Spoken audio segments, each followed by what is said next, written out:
Hello, I'm Tristan Higgins, founder of Metaclusive LLC. Welcome to the Metaclusive Leadership Series. I am so excited to be able to have such an interview series. The purpose of this series is to introduce us to diversity, equity, inclusion, and intersectionality experts and leaders, pioneers in the field. The hope is that we can learn from them, have them chat with us a little bit, give us some of their best practices, some do's and don'ts, what things have worked for them. The word metaclusive means a sense of belonging that transcends diversity and inclusion, where all are represented, accepted, and valued. We like to say that it's the goal of enlightened entities worldwide. Today, we're kicking off this leadership series with Janet Fiore of the Sierra Group. I am so excited that Janet has chosen to join me and be my first victim. I first met Janet after hearing her speak several times, and I was just blown away. Her approach, her sharing of personal experience was so wonderful that I felt an immediate connection to her. A lot of people don't know this, but I have some significant disabilities in my life. And so her focus on this issue I found to be just invaluable. I introduced myself to Janet, and boy, was I lucky. Janet is really amazing, and I really want to welcome her today. Janet, thank you for being here. Will you please introduce yourself to the audience? Tristan, thank you so much. And I'm really honored that you chose to invite me to your program. Likewise, meeting you and sharing a commitment to inclusion of everyone in the workforce just really holds a passion. So I'm thrilled to be your first inaugural interview. And I'm always super excited to be able to talk about Sierra Group and the work we've done since 1992 to help individuals with disabilities get the accommodation they need, the training, and then the workplace that's welcoming and inclusive for them to come along. 1992 is a long time ago. I must have started as a young child. You were like 3, I'm guessing. Exactly. I think I was 4, I'll admit. Child prodigy. Exactly. But I was a child who had a mission to make a difference in the world. I wanted to go into social work, I thought, and my mother told me, don't get into other people's business, Janet, mind your own. So I thought, I'm not sure what I'm going to do about that. And then my mom said, you should be a teacher, you'll get summers off. I really should have listened to her. But instead, I took my passion to help people with my serial entrepreneurial roots that started with my grandfather, who immigrated from Romania and started his own trucking business. I knew that I was going to do a company that helped people and changed the world. I'm so excited that I've been able to work with people with disabilities and employers across the country since 1992. When it comes to inclusion, though, even the diversity, equity, and inclusion efforts that have become, thankfully, popular in today's culture, only 7% of them bother to include workers with disabilities. 7%. 7%. That's according to a PricewaterhouseCoopers CEO study that was done in 2015. And I don't know if non-included inclusive group. Oh, do you know what percentage of the population in general has some sort of disability or identifies? 63 million Americans have a disability according to the census statistic. Basically, 1 in 5 people that you meet is likely to be someone with a disability. More than 60% of disability is non-apparent. You can't tell when you look at me today that I'm a person with 4 disabilities under the ADA. Wow. That is amazing. 60% of disabilities are not visible. Yes. Well, certainly that's my experience. You know, as I mentioned in the intro, I have some significant disabilities that involve mobility, and I can't tell you how many times I've been stared at as I get out of my car in the sometimes disabled handicap spot where I have my placard, and that sort of shaming that I feel is really difficult. Not that I would rather be in a wheelchair, mind you, but it's a particular kind of challenge, wouldn't you say, to have that invisible, as it were, disability? Absolutely. I personally was getting out of my car at a grocery store parking lot when someone really accosted me verbally with how dare I park in a spot that I didn't need. It's tough. Sensitivity and awareness are really important for everyone to know if people like you and I can go about our day feeling good about ourselves, not needlessly shamed. Do you think that that sort of extra mantle of shame affects employees when they come into the workplace? Absolutely, Tristan. I know it does. When a person has a disability that's not apparent and they need to request an accommodation to be able to do a good job at their job, the first obstacle they have to overcome is their personal fear of being rejected, labeled, or shamed because they're admitting they have a disability. Often, people don't ask until they're in trouble at work, and then an employer, understandably so, feels like, oh, now you're saying you have a disability now that you're in trouble. Mm-hmm. It's that barrier of understanding that's really a hard one to overcome. Now, I know that in the Sierra Group, you work with, this is just one of the issues. Can you share a little bit about the approach that you have? And first of all, what is it that you do? I know you are helping millions of people and Mhm. millions of employers, or hopefully. How do you go about that? What kinds of services do you provide? Who comes to see you? Thank you. Thanks for asking. We serve all sides of the disability equation. We serve vocational rehabilitation professionals that are helping folks with disabilities go to work. We Okay. also serve individuals who have disabilities and need training or accommodation. And moreover, my passion and the part of the company that I lead is the employer services division. We do ADA consultation work to help a company figure out that interactive process and make an accommodation come together. We also do in-person, on the phone, and online training for business customers. That's our, believe it or not, fastest growing line of business that we've been involved in for about 5 years now. The online training component. Yeah. So it wasn't just the COVID environment that made that successful. You've been doing that for about 5 years.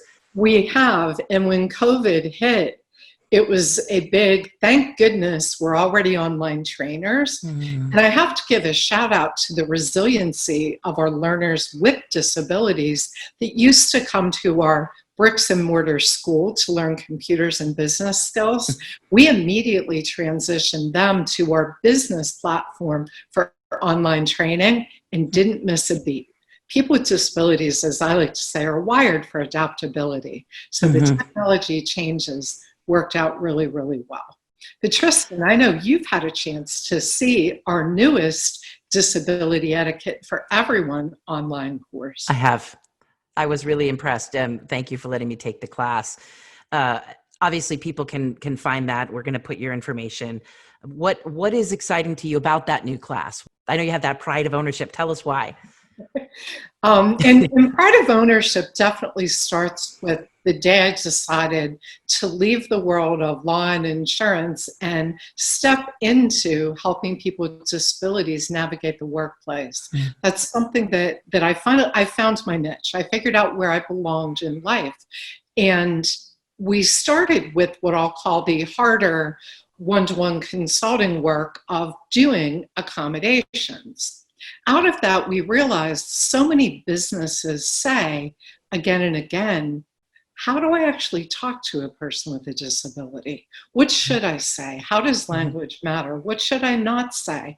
Does the law allow me to ask certain questions? And what is all this digital accessibility that I keep hearing about? Am I going to make a mistake as I recruit people with disabilities, especially when you're telling me, I can't tell by looking at you if you even have one. It's all sort of people's desire to do the right thing and be inclusive has almost worked against inclusion and disability because it's brought up a natural fear. Will I say the right thing? So we started going over what is our most common requested service from a business customer. In reviewing years of data, it was clear 9 out of 10 people say, before we start training or accommodating or recruiting, we need sensitivity, awareness, and etiquette. So we backtracked and created a 1-hour course that teaches disability etiquette for everyone. That's why I'm excited, because it's easy to take, it's quick, it's 4 segments. Anybody can walk away with an aha moment or 2, and hopefully not just a heart that's opened, but a mind that knows exactly what to do and say to include workers with disabilities. Now, I know you said sensitivity training, and sometimes people shy away from that, right? The idea that I'm sure you've heard it, as I have, oh, I have to go to another sensitivity training. But in this case, you really mean that in the sense of being sensitive to vocabulary. Can you give an example of what you mean by that? Absolutely. One of the things Wonderful. that we cover in this disability etiquette course are the words you should say. I was on vacation recently with a couple of childhood friends. One of them said, "Oh, you help people who are bound to a wheelchair." I said, "Really? I've never had to work with anyone who is strapped in, but..." And then I said, "I have an idea. I will grant you access to my disability etiquette course, and then you'll know what I'm talking about." Oh, that's fantastic. Okay. Words don't mean everything, but they say a lot about what we're really thinking. And rather than me lecturing about it or giving tips of what to say and what not to say, we took these questions to 20 people with disabilities that come to our online classes or come to our on-site classes and said, when you hear the word disability etiquette, what does it mean to you? That's my favorite part of the course, when people tell you their own perspective of how words matter and how really the actions that people take are what mean the most. I know that people who come to your course will hear all of these answers, but just for the bound to a wheelchair example, what would be better for people to say? The person is a wheelchair user, or that person gets around in a wheelchair. Like that person walks really fast. You know people's footsteps when you hear them coming. Some people walk slow, some people saunter, some people get around in a wheelchair. It's just a means of going from point A to point B. So in that rephrasing, you're starting with the person. And I learned that from your course, right? So you're saying the person uses a wheelchair or is assisted by a device. And is that an important part of people watching this should understand when it comes to that sensitivity? Absolutely. Person first language. You don't say that girl's blind. You say there's a woman who's blind. She's a woman first. She's a person.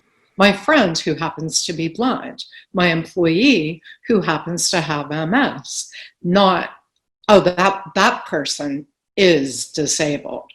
A person is a person, and then the condition comes after you acknowledge who they are. I'm a CEO, I'm a woman, and I have a couple of disabilities that I work around day by day. What would you say is your biggest challenge in doing this work? I mean, 100%, right? You do this all the time for yourself, now as a business. What's your biggest challenge? I'm going to answer that question on 2 sides of the equation. Okay. The biggest challenge that most of the world acknowledges is awareness and willingness to open a company's doors and realize that disability is just a part of me. That's the soft skill piece. Okay. Honestly, the harder challenge is finding an accommodation that's going to respect productivity, technology, skills, and get the job done. Disability has both sides of the equation. You have to be open-minded and willing to be inclusive. And once you are, you actually have to know things like digital accessibility. Don't program your website so that a person who's visually impaired can't hear everything that's on there. So to me, the harder struggle day to day is the technical aspect of making things accessible, yet by focusing there for 25 years, I was missing until recently the soft side of how you have to have an open mind and an open heart. So I'm pretty much 50-50 on which is hardest. I'm excited that we're able to offer what we call the short course to learn the disability etiquette. For the recruiting world, we have a certification, an 18-hour course where you can become certified as a disability recruiter. That's where you lift up the hood and you learn all the strategies and tools that you actually need. So 1 hour to get the soft side a little deeper than you have it, 18 hours, and you're going to know almost everything that we've learned in the past 20-some years. So the longer course would be for corporations that are wanting to open their doors to embrace the 60, did you say 68 million Americans who have some sort of disability, for perhaps employers who realize they're missing out, right? They're missing out on a giant talent pool by not having that openness. That would be that's what they're learning there? Totally. That course is called Disability Recruiter Certification, so the name sort of says it. It's for recruiters to learn how to go ahead and recruit workers who have disabilities. And a lot of corporations who send their talent acquisition and recruiters to get that certification follow up, and D&I professionals and line managers and HR takes the Disability Etiquette for Everyone 1 hour class that is quick and easy. Then the whole company is speaking the language of inclusion, but the certified recruiter actually knows what to do when they find out a person who's deaf is coming on site for an interview. It's interesting because I think, I mean, my background is from the corporate world. In my new capacity, right, in helping companies to be more embracing of all types of diversity so that employees feel they belong and they really can bring not just their whole selves, but their best selves to the office. When I talk to people about disability, I think what they are focused on are things like the front door, right? That if the front door isn't easy enough to open because it's too heavy, or it doesn't have an automatic open, or they don't have ramps, that I think is really where people they seem to be stuck. Do you have any suggestions for how to help people that are passionate, like you and I are, to kind of maybe break through that a little bit in their companies? Because what I see is companies trying to do the right thing, but maybe focused on slightly the wrong thing, right? Just, well, we can't afford to put in a new bathroom. But that really shouldn't, I mean, they need to do that, but that really shouldn't be the thing that stops them, right? It shouldn't be. And, that harkens back to 1990 when the ADA passed. The ADA will be 30 years old on July 26, 2020. It's 30 years ago thinking. Of course, the door has to be accessible to get inside. That door has been legally mandated accessible for 30 years now. It's time we think about how do all of our accessible features and protocols come together. That's actually a consulting service that we offer. We go into it and look at how does every aspect of your workplace include or maybe put up an obstacle for a person who has a disability. People put signs up all the time, special lunch at the cafeteria today. Well, that's great as long as you're sighted. Are you bothering to maybe send an accessible email to everyone or put a verbal message out? Lunch today in the cafeteria, sponsored by the Diversity and Equity Board. You have to think variety of messaging in order to include everybody every time you put out any sort of announcement. That's amazing. I hadn't even thought of that. And it's one of the things I love about having met you is that I get to learn from you. And Janet, one of the things that I have learned from you recently, and I may be really behind the curve, is this concept of alt text on photos. And it seems to me like that's something that somebody watching this might be able to fix this afternoon. Would you please explain to us, or at least to me, what that means and what we're talking about with that?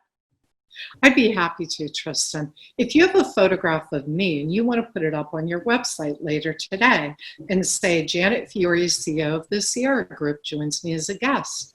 When you post the picture, you take the picture and you save it to your hard drive. And pictures are going to default to a saving something like JPEG.75. If you throw that onto your website, it will say, JPEG.75. And when Tess, who works with me, who's blind, goes to your website, she's going to go, oh, JPEG number 75. She's going to have no idea, Tristan, that you put up a picture of the CEO of her company. Easily, instead of letting the default say the default name, just type between the parentheses, they're double parentheses, type photo of Janet Fiore, CEO of the Sierra Group, talking with me on my interview. That tells the person who's blind, who dwells their cursor on the image that's posted is a picture of Janet and why it was posted. It's simple, is that something that Tess would, I mean, this is a silly question, but I'm guessing Tess would really enjoy being able to see, as it were, through a different way, everything that is on that page? Absolutely. People who are visually impaired see with their ears. If you type the words, they can hear the words and then they know what it is that's being depicted. Otherwise, she doesn't know what you're putting up there. You might be putting up an ad inviting everybody to a free offer, and she would not be aware that you put up a photograph that embedded an image of a free offer. You have to type in text whatever message is visually portrayed if you want everybody to be able to hear it, if the way they see is through their ears. Is this something that most, I mean, I know a lot of companies use PR firms or marketing firms and online, firms to create these campaigns for them. Are a lot of these firms on board with this, or is this still kind of new? In other words, if I'm the professional who's asking, the other professional company to do my ads, are they going to know about this, or is this something I should proactively be asking about? It's something we have to proactively talk about. As quickly as the curb cuts came down to let people in the front door physically, the barrier of building without these simple accessibility features, they go up every single day. People don't know that they need to say in words what is otherwise portrayed in HTML lingo that only a programmer understands.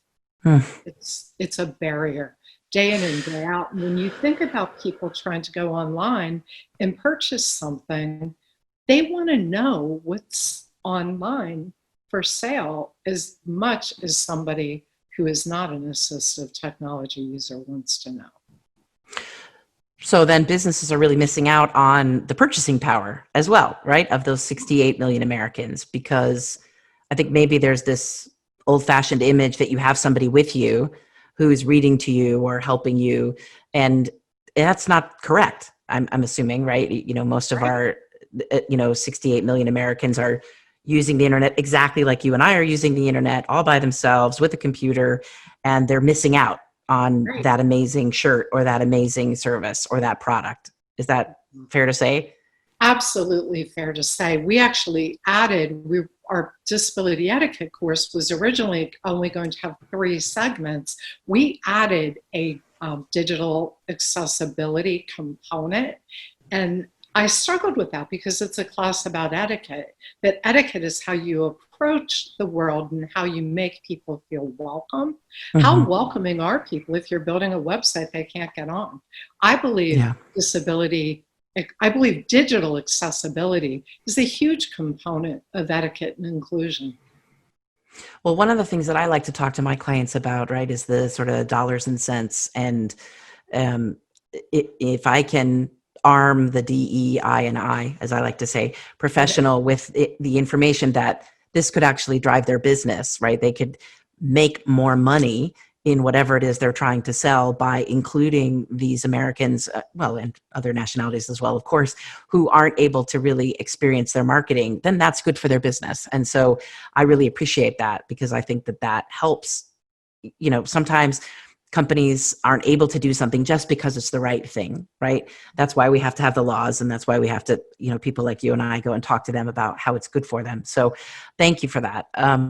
Let me turn to a positive thing. Tell us, please, or me, what is your greatest joy in the work that you do? My happiest moment every day that it happens is when a person with a disability gets through the interview process and they call up to say they got the job. When we're physically with our team, we have a bell that we ring, and now we have an online bell and emojis on our phone. When somebody gets hired, because everything that we talk about and work for comes together, that is my absolute greatest joy. Would you do us the favor of giving us an example, maybe some other situation you're really proud of? Of course, without using their names or protecting them, but one of these experiences. Absolutely. I'll actually tell you a quick story about a gentleman named Abdullah, and if you go to our website, you'll see his video there.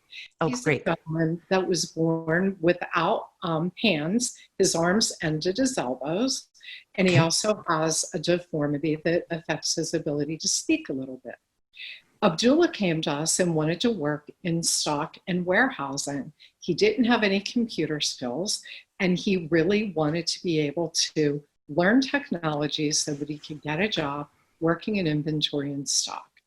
Abdullah got the skills that he needed. He got the confidence, he got the business approach. He was able to learn to drive a car with accommodations. He went on his interview and got hired in the job of his choice because he had the skills, and the employer knew that disability is only a part of who he was. It was not going to interfere with his ability to do the job, show up on time, and get everything done. The fact that when he went on the interview, the HR person said, "We're going to presume you're qualified to do the job with whatever accommodation you need because all of your online testing said you are, and you're here telling us that you can." They presumed his ability.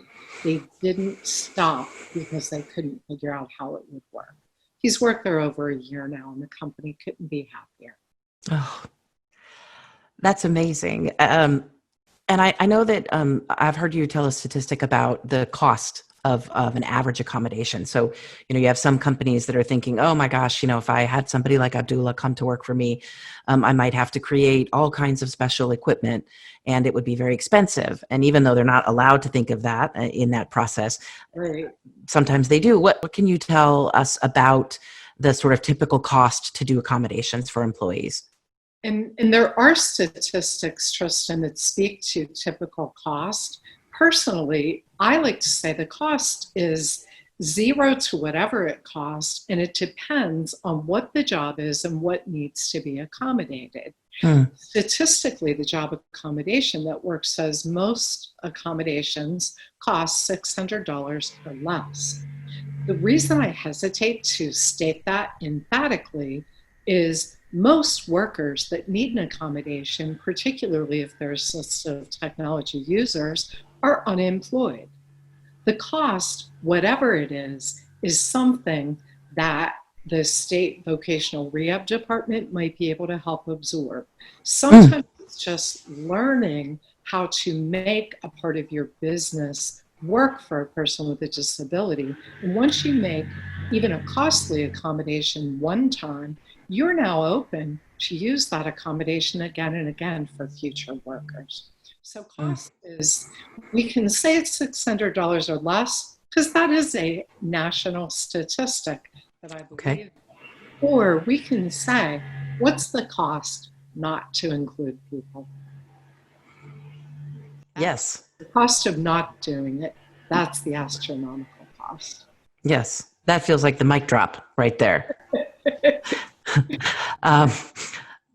All right. So I think I want to, I've been keeping you for a long time. So let me just ask just another question or two. And what I would like to ask you is, for any employers who are watching, who are listening to our interview, what would you like them to take away from this? I would like them to think about what they may not know and go ahead and take a step forward to learn something. It's the celebration this summer of 30 years of the Americans with Disabilities Act. Come online and visit one of our free Thursday courses that we're going to offer. 30 minutes conversation about the ADA at 30. Talk about it. Ask your HR department. Take a look at your own recruiting website. Is it fully accessible?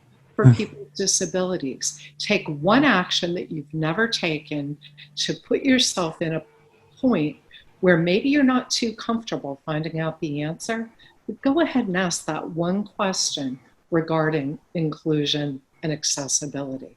Then don't be afraid of the answer. I've been doing this work for over 25 years now. If I can figure it out, anybody can. It's not rocket science, it's passion, determination, and it's a skill set that anybody can learn. Sort of a diversity muscle, as it were. Exactly. Learn the attitude, get the skill. Put the two together, and people with disabilities will become employed. Well, and it's part of the national conversation right now, the idea that we need to get comfortable being uncomfortable, right? Having uncomfortable conversations. And so I really appreciate that. What about for any interviewees or candidates or employees who are watching this? What would you like them to take away from our talk? We do host a website called recruitdisability.com. Candidates with disabilities looking for jobs can go there and search, and they will find businesses who've proactively posted their jobs on recruitdisability.com. These are people that obviously want to hire folks with disabilities. That's a great resource. They can always, if they're in Philadelphia, they can contact us or visit our training school. But we are now offering training and assessments to individuals with disabilities via absolute virtual modalities as well. So we're looking to open up our Philadelphia training to the entire state of Pennsylvania and ultimately the rest of the country. So if you have a disability or if you want to hire a person with a disability, check out thesierragroup.com, check out the sierragroupfoundation.org, or send an email, onlinetraining@thesierragroup.com. Our team will receive it. We'll route people where we can best route them. And hopefully, collaboratively, we can drive up inclusion. Can you say the email one more time for me? Yes, the best email to contact us is onlinetraining@thesierragroup.com. Okay. So let me give you the chance to have that last word. Is there anything that you'd like to add? Tristan, I want to add that I am excited every day I get to talk about including people with disability. It means a lot to me, and it's really important that in your mission with Metaclusive to include all people, that you did your debut interview about disability and inclusion. Instead of being left out or thought about last, you made us first. Thank you. Oh, Janet, thank you so much for joining me. This has been really important to me, and I've learned even in our talk today. I just want to thank you so much for being here. I want to thank anybody who's watching for participating in the Metaclusive Leadership Series. Please check out Janet. She said she's available to talk with you. She has a team who's ready to do that. And I thank you so much, Janet. And thank you very much, everybody, for joining us. Thank you.